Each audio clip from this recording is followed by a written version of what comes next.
ang Kongreso. Kaya eto naman malugod kong tinatanggap at ikinararangal. Kaya nga mayat pa yan, tumitingin ako ng email ko, no? Kung pumasok na yung sinasabing patawag. Ngayon, kapag hindi ako nakatanggap ng patawag ngayong gabi, bukas na bukas, magpapadala ko ng email doon sa secretariat ng public order para ipaalam sa kanila na ako ay willing and able na humarap to shed light, ano? At doon sa mga issues na mukhang hindi sila makamukon. Lalo na patungkol doon sa mga sinasabi nitong mga kongresista na ito raw Quadcom sinisira ng mga vlogger. Kaya at yung ibang mga miyembro ng Quadcom nagiging subject ng atake ng mga vlogger. Kaya ako mismo talagang nakikiusap din ako sa kanila, ipatawag nyo ko. Ang aking email ay agentjojo2009@gmail.com. Pwede nyo po akong padalan ng ng invitation. At ako po ay haharap sa inyo kahit ipakulong nyo pa ako. Yan, haharap po ako sa inyo. Para sa bayan! Ang isang tao na naninindigan para sa katotohanan, para sa bansa, ay hindi po takot humarap kahit kanino. Naranasan ko na pong ialay ang sarili kong buhay. Naranasan ko na po yan. Wala na po akong gagawin sa buhay, kundi para sa bayan. Yun po yun.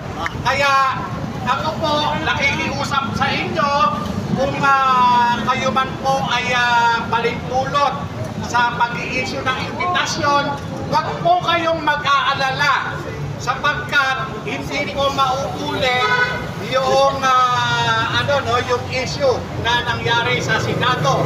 Huwag lamang po ninyo akong sasalaulain sapagkat ako ay tao rin katulad ninyo at mayroong pagkakataon na salaulain din kayo. Yun po yun. Huwag po tayong magtago sa kataga na ako ay halal ng bayan. Huwag po. Sapagkat ako personal na opinion, yung inyong pagkakahalal, binayaran nyo lang yan. Kaya hindi wag nyo kung ano sa akin yan.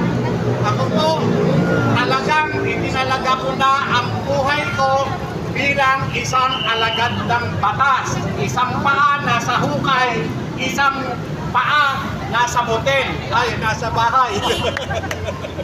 Ayun po. Kaya, inaasahan ko po yung patawag ninyo. Inaasahan ko po. Wag ho kayong mag-aalala na sasabihin kaya nga natin pinatingin yung Pidea Lex Kaya hindi nga natin inimbisigahan yung Pidea Lex dahil makakaladkad yung pangalan ni Lisa Marcos. Wag ho kayong mag-alala. Mag-asawa ho yung kakaladkarin ko. Si Lisa at si Bongbong. Yan. Ibalik ko natin yung nakaraan. Yung hindi natapos, ituloy po natin. Yan po. So, malinaw po agentmorales2009@gmail.com. Yun po ang aking email. Huwag po kayong mag-alala. Kahit pakulong nyo po ako, kahit patayin nyo pa ako. Kaya nga sabi ko sa inyo, yung sinasabi nyo kay Hector Grijaldo na matapang ka lang sa Senado, ako hamulin nyo, mag-group kayo! Hinahamon ko kayo!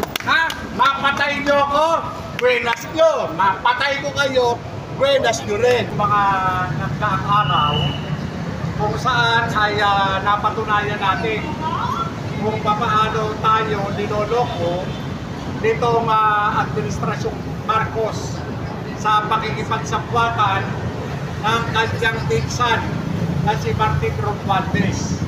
Kasama na ang kanilang mga kalimones. Kung matatandaan ninyo, ay nagkaroon tayo ng budget deliberation noong nakalipas na taon, kung saan kabilang dito yung tanggapan ni Vice President Sara Duterte na naglatag ng kanyang mga pondo. Pero sa kasamaang palad, talagang sinadya na talagang hindi siya pagkalooban ng mga sapat na pondo. Kaya itong ginawa ng Kongreso ay pinakialaman nila yung pera ng taong bayan na dapat sana ay gagamitin sa mga proyektong pambayan. Nakakalungkot sapagkat saan tayo nakakita ng tanggapan ng pangalawang Pangulo ay walang maiaasahan ang taong bayan na tulong. Tulong sana doon sa mga medical assistance, burial assistance, livelihood assistance. Saan ka ba naman nakakita yung pangalawang pinakamataas na opisyales ng ating pamahalaan ay talagang sinadyang pagkaitan ng kanyang pondo?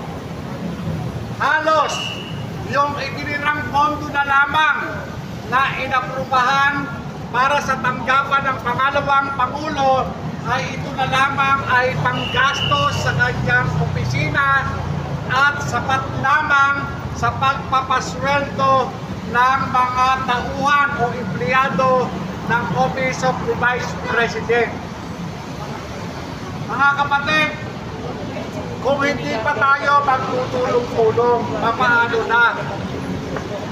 Ang ating mga kapulisan, ang ating mga kasandulahan, patuloy na ginagamit ng gobyerno na mistulan ng naging sindikato.